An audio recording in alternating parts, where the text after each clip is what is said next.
Hello, this is Krista here with you again today, and happy day, everyone.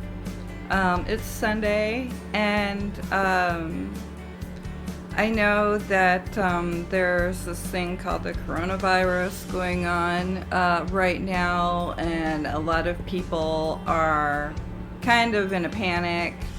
Um, and a lot of us are kind of kept at home right now without being able to work, surviving through a little bit of financial crisis as our paychecks aren't coming in at the end of the week, or whatever you're doing, if you might just have stopped for a while.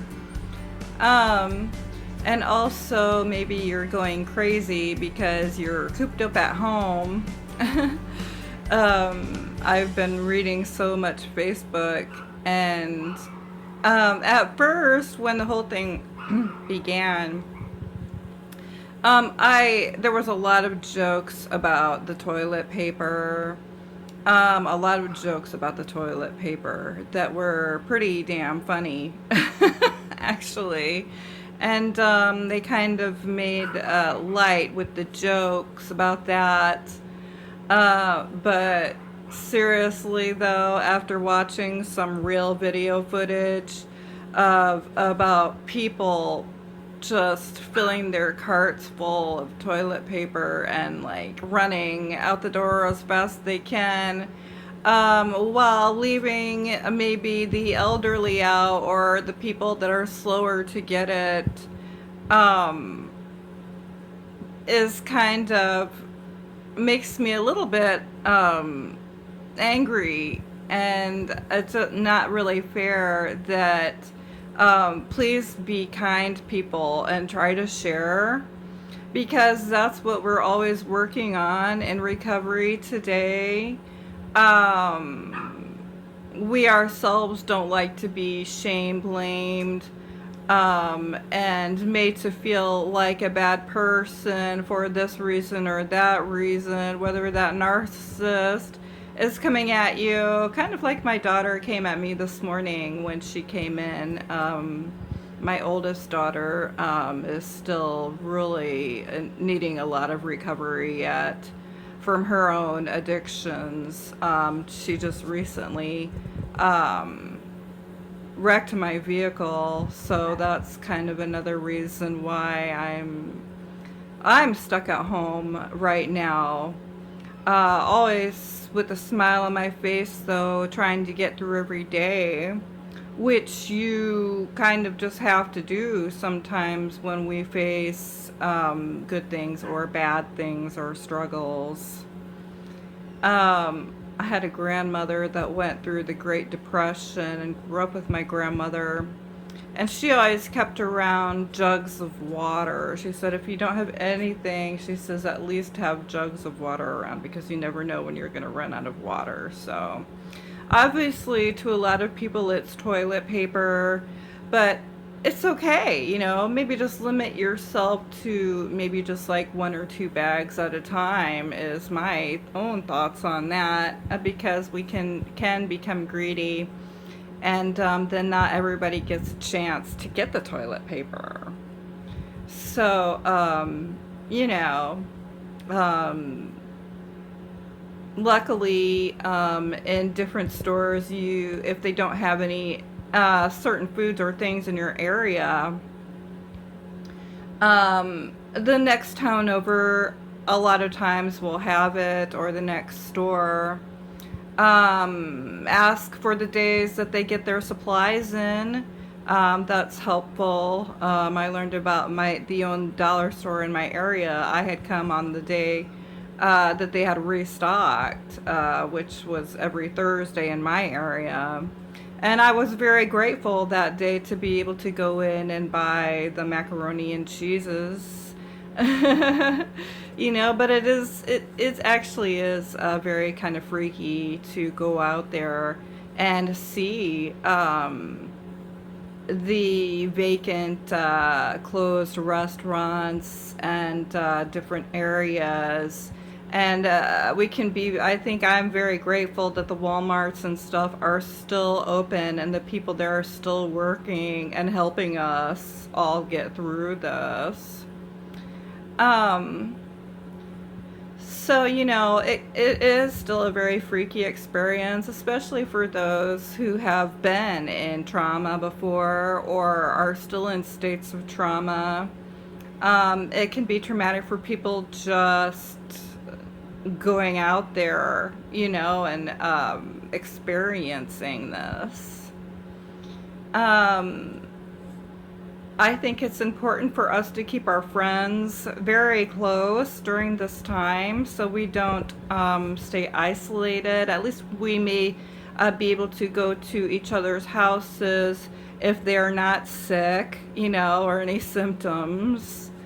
Um, because if we get too scared, we can really isolate further, which is just going to create more anxiety and depression because we're number one scared of getting the virus and mad because we can't leave our houses and it just, it gets us sad. So a lot of times am still meditating through this, even if I'm at a different location right now due to other circumstances. Um,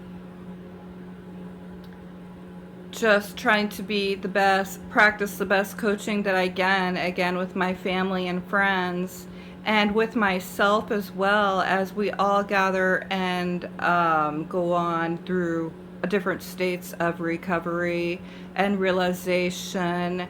I know a really powerful one for me right now is reading another book on boundaries. Um, and I feel like that is so powerful, even if you are stuck in homes with your family. And they might not always be so nice. Maybe you're still stuck in homes with more dysfunctional people around you, maybe more narcissistic, and you are getting blamed, shamed, and accused of all these things, maybe that you didn't even do, and you're questioning yourself being gaslit, and you're questioning yourself. Like before yesterday, you were confident that you were always a good worker or you were always nice to that person, and all of a sudden this person is telling you all kinds of bad things about yourself.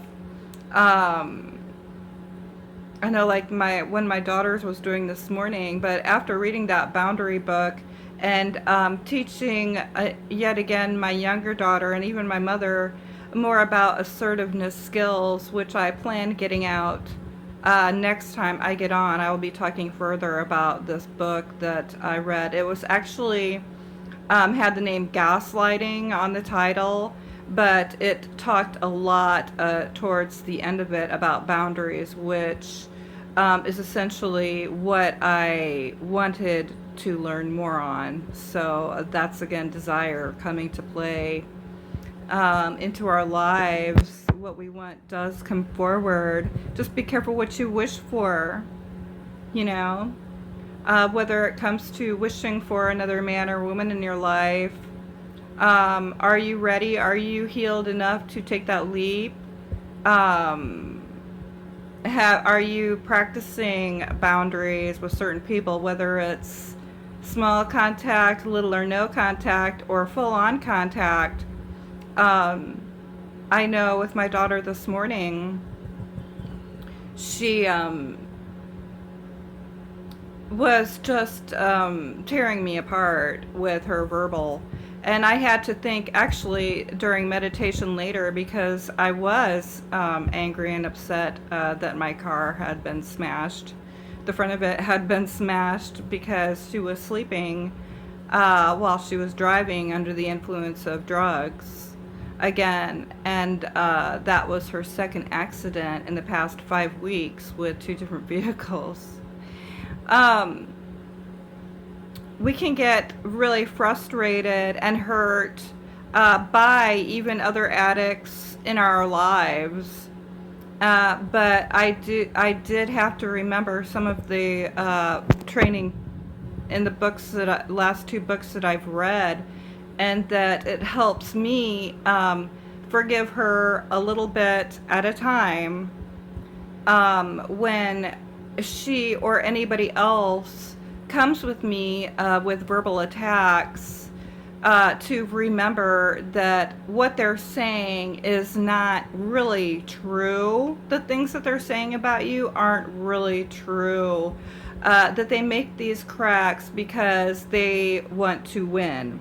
Maybe they've learned it from other people. Maybe a person just has some narcissistic fleas. But the boundary part of this is that I stood up and said, like the book said to do, was to say to the other person, I am not going to sit here and let you crack on me and call me names and different things.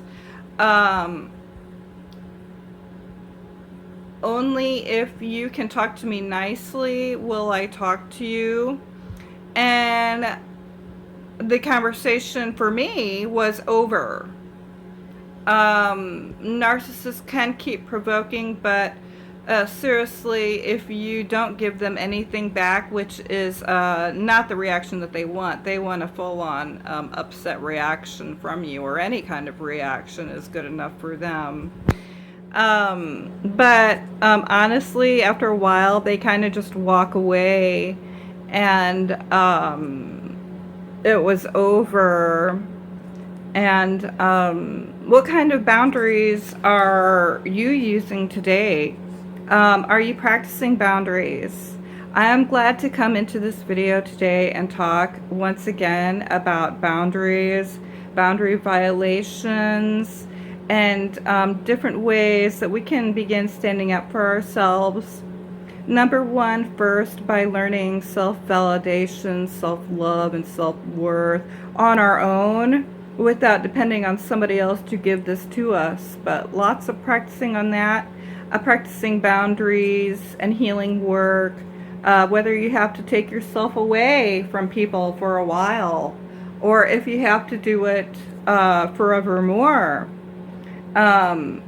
you know, until maybe these people can learn and respect. If they can never learn to respect that, then you might have to move on with different building other relationships out there. Whatever the case may be, we must go on and be satisfied with our own lives. And we don't have to stay down and feel helpless forevermore. We can start taking control of our lives, whether it's calming down and during states of trauma with using meditation or mindfulness, just mindful activities. During this time of the virus, I really think it's essential for us to keep doing things such as making a video, calling a friend, making a mindful meal, whether you're just kind of doing some deep relaxing through it and enjoying the present moment as we're doing a hobby that we really love and enjoy doing to keep us out of the funk. So whatever that may be for you, whether it's music, singing in the shower, exercising, getting in touch with your soul, all these different ways are great for the spirit, keeping in balance and in touch with ourselves, to help heal the emotional wounds as well, whether they're old or newer, and create better things for ourselves. So thank you all for listening today. It's a short one today, but it's also a sunny day because my hair is really reflecting it right now. Peace.